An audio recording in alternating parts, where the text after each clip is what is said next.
Ayan ang sabi sa Bible. At tayo po ay hahatulan ayon sa ating mga ginawa dito sa lupa, mabuti man o masama.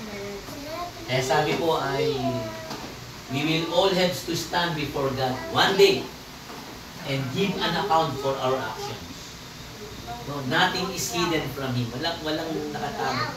Lahat po, ultimong mga gawa, salita, iniisip natin, hindi po yan nakatago sa Panginoon. Alam niya lahat yan, hindi po ba? Kasi ang Diyos makapangyarihan sa lahat eh. Siya yung tinatawag nating Diyos na all-knowing o omniscient. Siya yung omnipotent. So yung makapangyarihan sa lahat, all-powerful. At saka yung omniscient, omnipotent, omnipresent. Siya'y nasa lahat ng dako. Kaya kanina, nandito siya kanina eh. Hanggang ngayon, tayo iniiwan, no? Lagi tayong kasama. No? Kaya wala pong nakatago sa Kanya. He knows all the secret of our life. Yan, alam niya lahat. Kaya, kung halimbawa parang ito, movie o pelikula, imagine lang natin na sa sandaling ito that God is about to project the movie of your life sa malaking screen. Kasi makikita doon lahat yung ginawa natin. Di ba? Imagine natin. Lahat, naka-record. No? Kaya sabi nga ni, naalala ko isang tang record, sabi ni David, Panginoon, kung kami ay haharap sa iyo, nakatala lahat ang aming kasalanan. Nakatala, naka-record. Ano kaya ang kahantungan namin? Kaya sabi, kaabag-habag ako. Kaawa-awa tayo. No? Kaya, hindi ka makakakuha ng clearance sa langit. Pag gano'n.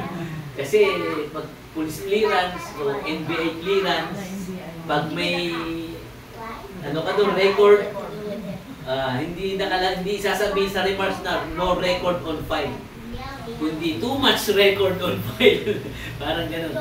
Hindi sasabihin sa NBA na no derogatory record na walang ginawang hindi maganda. Hindi ka naging law-abiding citizen. Okay? Kaya sabi nga dito, yung pelikula, imagine lang natin, lahat ng sinabi natin, lahat ng inisip natin, lahat ng ginawa natin. No? Pati yung mga sikreto. No?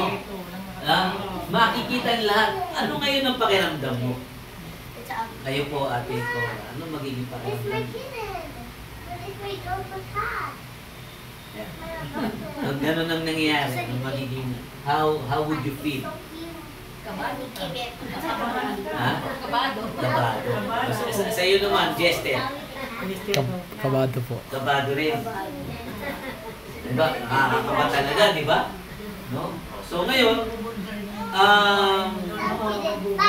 sa Bible, ganito ang gagawin natin. Sa libro po ni Dr. Lucas, sa sinulat niya, ay meron pong istorya ng isang tao na ang buhay niya ay talagang nabago, completely transformed. No? Mula nung na-encounter niya si Jesus. Mula nung na-encuentro niya, na-engage siya kay Jesus.